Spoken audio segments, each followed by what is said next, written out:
Hello, you're listening to Milo Talks. I'm your host, Milo, traveling, living, and working full-time from my Class B van, meeting people along the way and asking them to share their stories with me. And I believe that in all these stories, we might just find a little bit more about ourselves. I began this podcast in the closet of a friend's guest house, making a very basic, simple statement. What am I going to do now with the rest of my life? Maybe not so basic, maybe not so simple. But as I was about to turn 50, it seemed like I was ready to change my course. What I did not know was that my friend Melissa had already put into motion her life change. This is my conversation with Melissa. Hello, Milo. Hello, Melissa. How are you? Hi. I'm doing well. How are you? I'm well. I wanted to tell you where I was because I'm in a really unique place. I'm in a really unique place. I'm at a paragliding, parasailing launch point. Yeah. Just outside of Salt Lake City. Uh-huh. So there are probably 50 people out here, sailing, landing, really? Launching. Yeah. Oh, wow. All around me. Yeah. Well, don't get so distracted by the parasailing. No, I won't. But I just wanted to. Oh, I forgot I was talking to Melissa.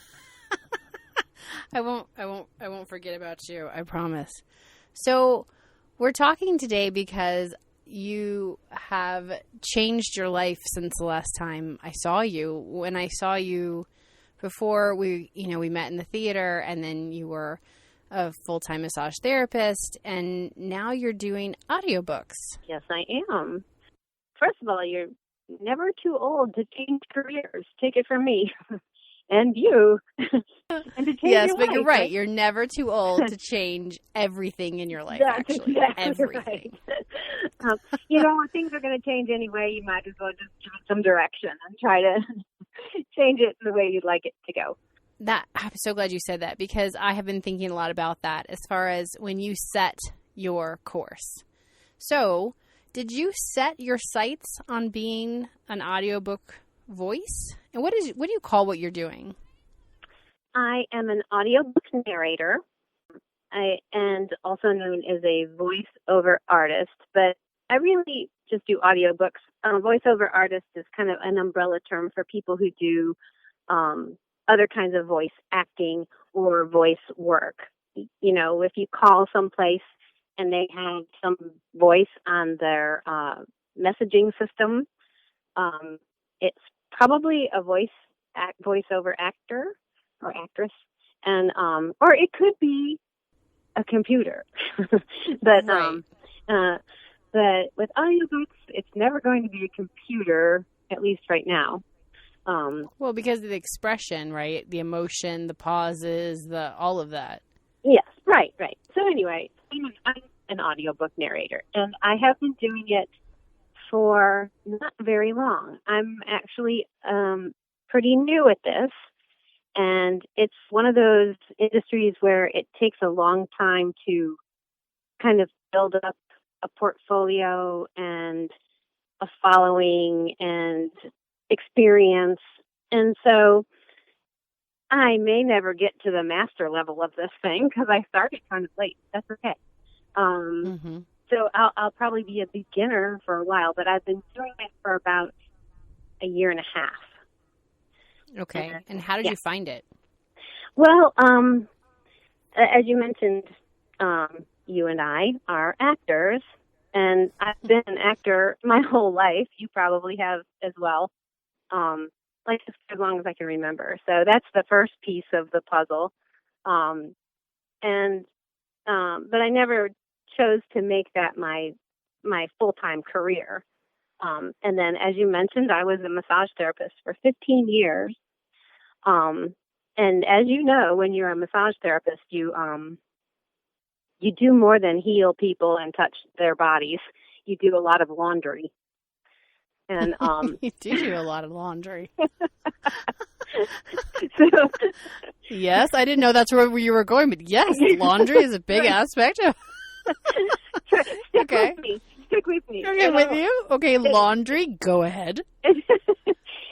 So somewhere along the way, I discovered listening to audiobooks for entertainment, actually, and it changed my whole life because all of those sheets and towels and linens that I was washing and rolling up or whatever, carrying them back and forth, the drudge work kind of stuff, I filled it with audiobook listening. And it was really wonderful. And then I started listening to audiobooks all the time while I was, doing the dishes or driving in the car, which is something your listeners and you probably can appreciate, making the time fly by being in just involved in a story. And but I started to notice as an actor that what I was listening to was not someone reading a book. It was someone performing a book. And I became very impressed with what I was hearing. And the best performances were the ones that didn't seem like they were performing. They just brought you into the story. They were wonderful storytellers. And I became very intrigued about this. While after 15 years of doing massage therapy, I was getting pretty burned out on the physical end of that and was thinking about, what am I going to do for the other part of my life, for the next 20 years or 15 years or whatever, because I don't think it's going to be massage therapy. So I was really just looking for something else that would suit my background and personality. And so I started looking into what it takes to become an audiobook narrator. And bing, bang, boom, I Googled it. And I ended up taking a lot of training, I took a whole year of training in voiceover before I did anything. And then, continuing with the training.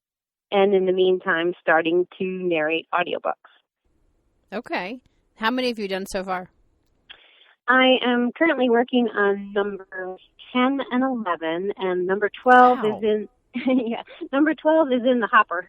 That one will be up next when I'm partway completed with number 11. It's nice when they're back to back like that, and you have continual work. It's wonderful. As you know, as a creative person and an artist, you're kind of always, seeking the work. So right now I'm in a very good place. And so that's where I'm at. How do they find you? Well, you kind of find each other. Okay. An author or someone who holds the rights, the audio rights to a book, will seek a narrator, and narrators will see. It's like matchmaking. Oh. So it's so romantic. It's so romantic because you can do it online nowadays, Oh. And as late at night. Things go. Yeah. Oh, yeah, that's sounding great. Okay, so you find your author, and then do you read the book before you make your decision? Because that has to be part of it too. Like if it's a terrible. Well, that's a really good thing for new narrators to understand. Is that's important. It kind of depends on you might have worked with this author before. You don't really need to read the whole book beforehand. But if it's something new, usually what I do before I accept the offer to narrate the book is I'll ask them to email me the manuscript. And then I learned this trick from a veteran audiobook narrator named Auntie Arndt. And she has a name for it, but I can't think what it's called. But you just do a word search in it. If you have parameters, say you have objections to narrating certain types of material. And this book, you're not sure if it has that kind of material in it or not. So you can put it, in the PDF file and do a word search. And you can search for words that are kind of would be in content that you might not want to narrate. you know. And then Okay. it will take you right to those. Give me a word. Give me a word that you wouldn't want to narrate, that you would put into a word search. Are you looking for the words you don't want, or words?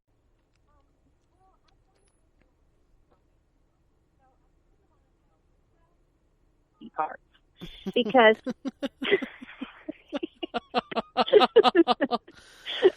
so, and that's mainly the kind of book that I do it with, because there are so many genres and subgenres of every kind of book out there.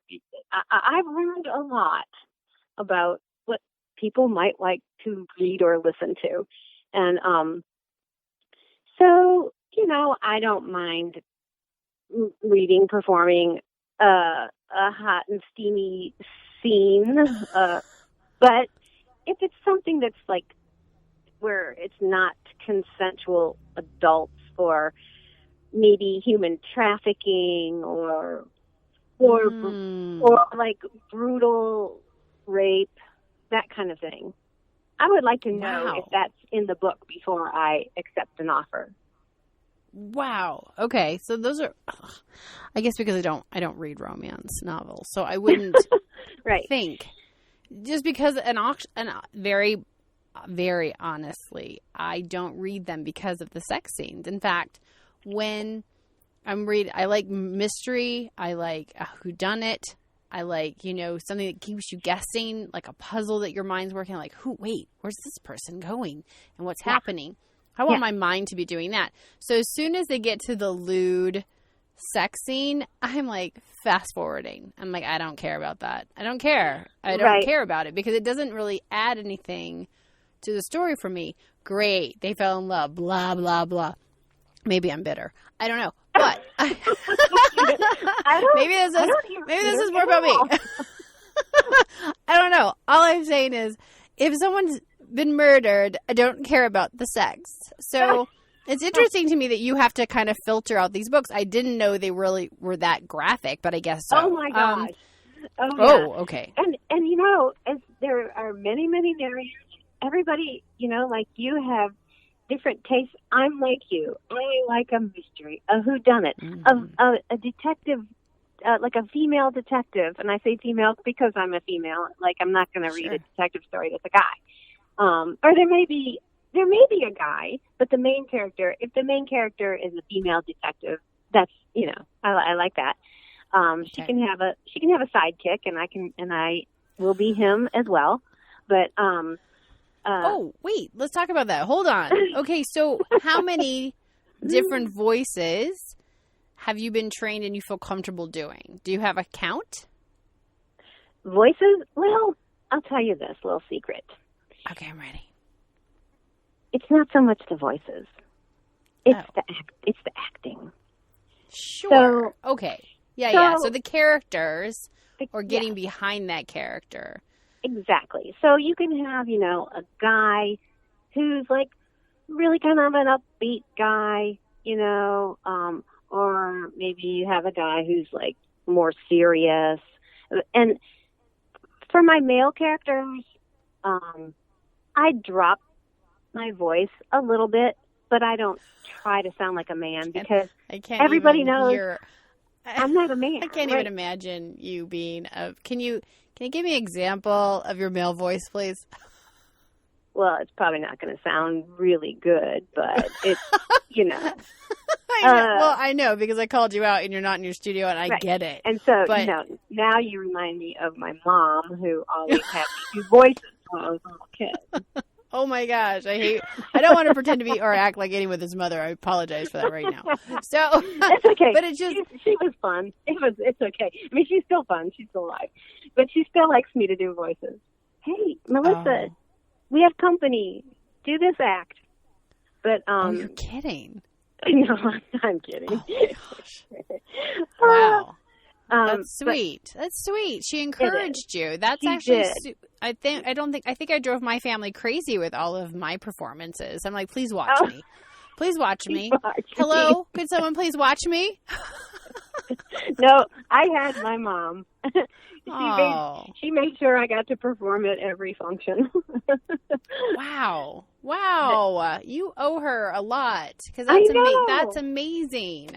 I know. It's really funny. And yeah. Wow. Okay, so But- you can act out all these different ranges. And Men. sometimes they're from other places and they have accents. And so let's see, I've been a Chinese scientist and people of all races and genders, ages, babies, old people, whatever characters are in the book, they have a voice. And, when people are listening to a book, you said you listen to audiobooks, right? Oh, yeah. When I drive, all the time. And so, you know how you can kind of just dismiss the fact that might not sound exactly like a guy from Australia, but you're into the story. And so yes, it's the suspension of disbelief. It happens in audiobooks too. Now tell me about your best experience you've had doing this. Do you have one? About my what? I'm sorry, I didn't hear you. The best experience. Give me one. It's like something you walked away from it going, this was amazing. Is there one thing that was like a highlight of this entire new career? Well, I'll say this. It's kind of like theater. When you're in a show and you just love it. And it's an experience and you're so into the characters, and of course I don't have any co-actors with me. But you're into the book, and then it gets toward the end and you're like, okay, I'm done with this book. and then I think we've had enough weekends, don't you?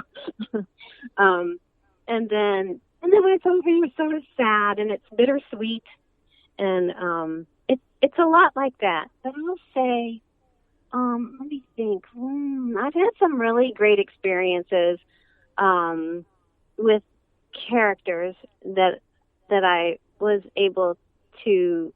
I had the privilege to voice. I did a trilogy of books that took place in New Orleans, and the third one was during Katrina, and I got to play. I say play because I read his speech, which was the actual speech. These books were partly nonfiction. They were, they had a lot of nonfiction content in them about New Orleans and about Katrina, the last one, the third one. And I got to play Mayor Ray Nagin. Oh. Now, you tell me, what play could I be in where they would cast me as Mayor Ray Nagin? Never. It wouldn't have happened, but No. you get to read.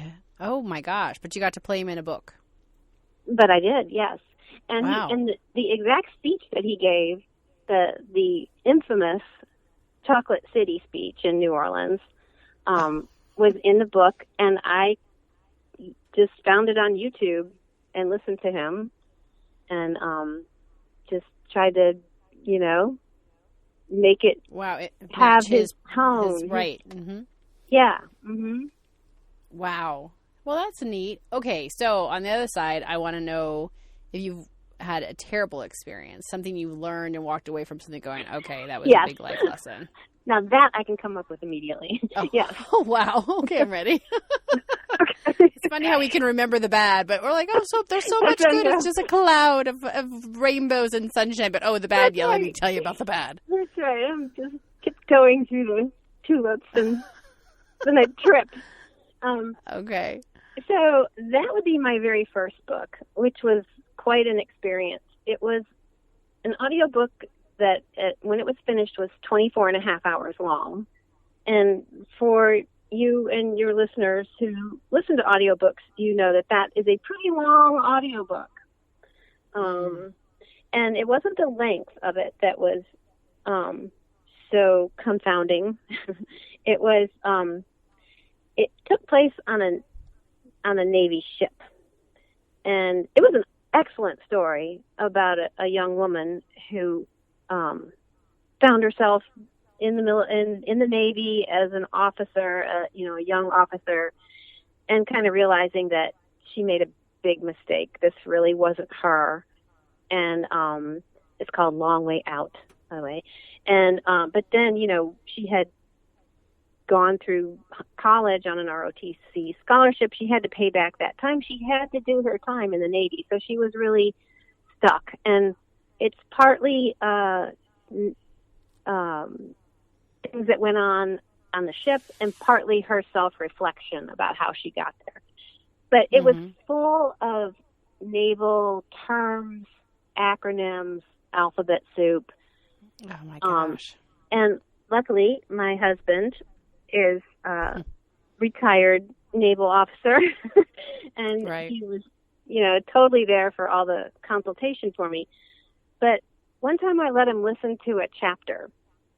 I said, listen to this, see what you think. And I was still working on it. And he listened to it. He said, that sounds pretty good, but that the IVCS phone, it was some kind of phone that they used to have on naval ships, and it was IVCS. And for some reason, I did not double check that to make sure that it wasn't called anything other than IVCS. He said, that's actually called an IVIX phone. Oh, no. So I had said IVCS 80 times. No. And so I had to edit and change 80 instances of IVCS to IVIX. But that was a good lesson to learn. Don't ever assume anything. That's a big difference. Wow. Good thing. Could you imagine if you weren't married to an ex-Navy officer who could have corrected that? And that would have been released with that error? Who would have caught that? Well, listeners would have caught it, and then they would have given me really bad reviews. So after you release a book, like, people review the narrator, like, in the comment sections, like on Amazon? Like, how does that work? Mm-hmm. Like on Audible. Okay. Are all your books on Audible? Yes. Mm-hmm. Okay, but you have to rent them through Amazon. I have to purchase them. I pick them through Amazon, and then they go to my Audible. Isn't that usually how it works? Yes. Mm-hmm. Right. Okay. You can go to Amazon or Audible. You probably have the Audible app on your phone, right? I do. Yes, I do. Do you have an Audible subscription where you pay $15 a month? Sincerely, I don't have it anymore, but I'm going to get it. I'm going to get it. Well, I'm definitely going to get one of your books. So to find you, I can type your name in as a narrator, and your books come up, correct?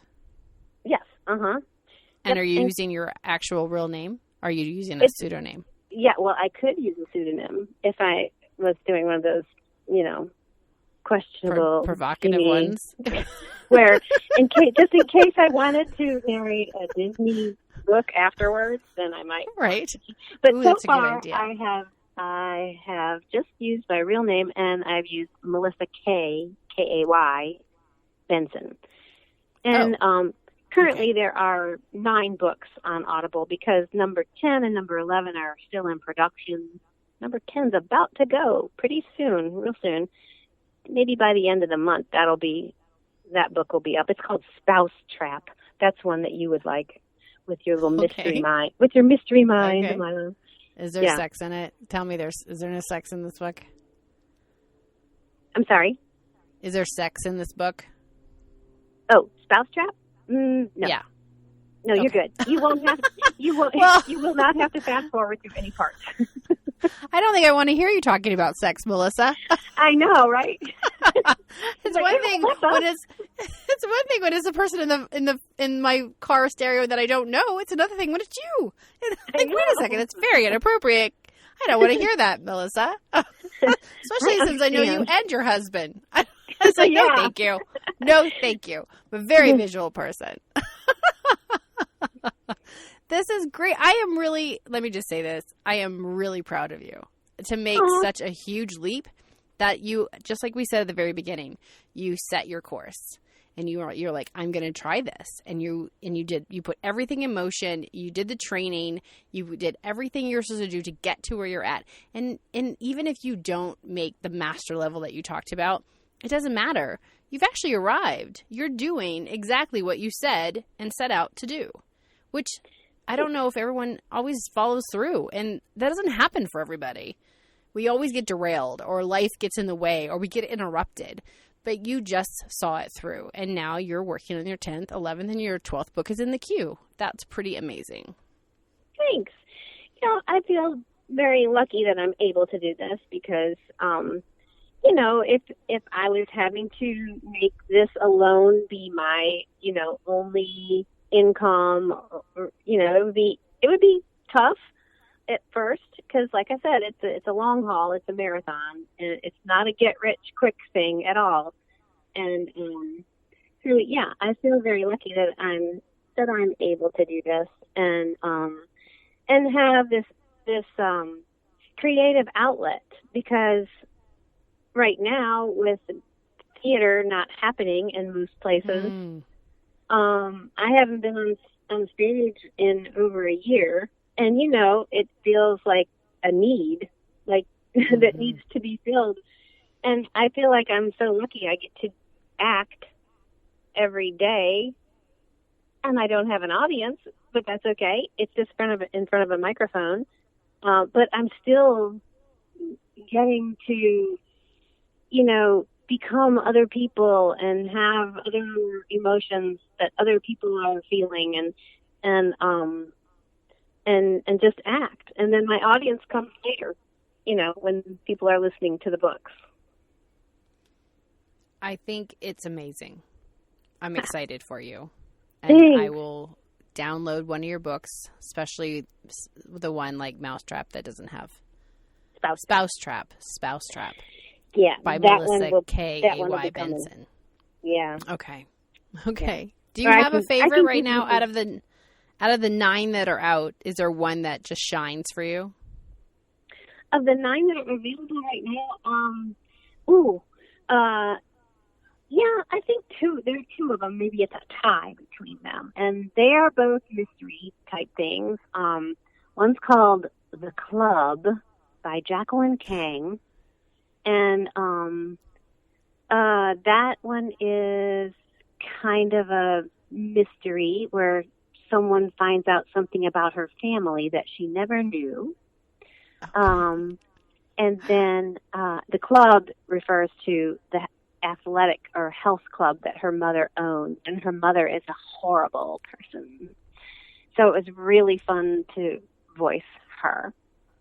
Nice. And then there's another one called Virtually Harmless, and that's a high-tech crime thriller. And yeah, and it has a lot of forensics in it, so it's almost educational at the same time as being very entertaining. Okay. Good to know. I really, really appreciate you sharing your journey to your new life with me. And I'm really proud of you. Well, same goes for you with all of your adventures. That's what you are, Miss Adventure Girl. And I feel like my life's always changing. Well, it is. Yeah. I think what would happen is if I stood still and did one thing consecutively for a long period of time, people should start paying attention and saying, "What happened to you?"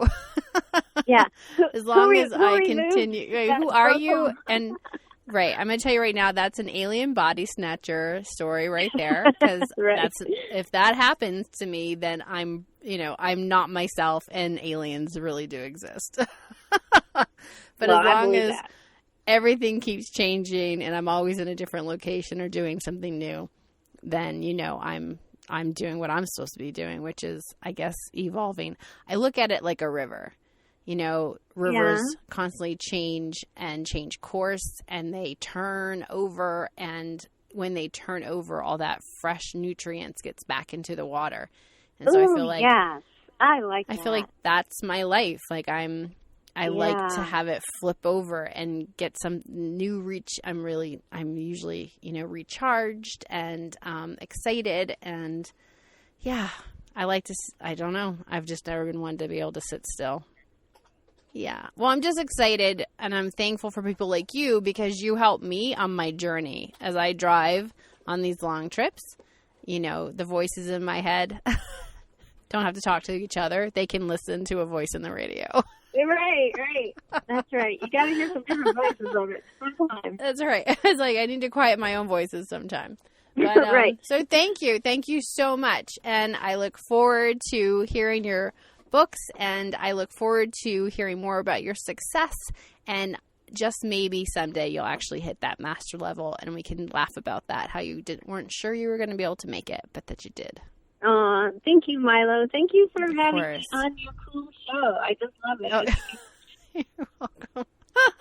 You're welcome. Thank you so much for your time, and I'm so looking forward to your books, and I hope that all 15, I think I have 15 listeners now, will actually go and find Melissa, K-A-Y Benson, as a narrator through Amazon on Audible. Thank you. Thanks, Milo. I appreciate you. Talk to you again soon. Okay, bye. Bye. It's never too late to change your heading. I like ships and sailing references. I often dream of boats and water whenever a big change was coming my way. But as I have been saying, vessels need a heading, or you may just sit there floating. And I have done that, sat there waiting for the wind to guide me. But we have motors. So set your heading, prepare for bad weather, and get to your dreams. Thanks for listening. This has been Milo Talks. You can find me on social medias at Next Exit Milo. Follow me there on Instagram and Facebook.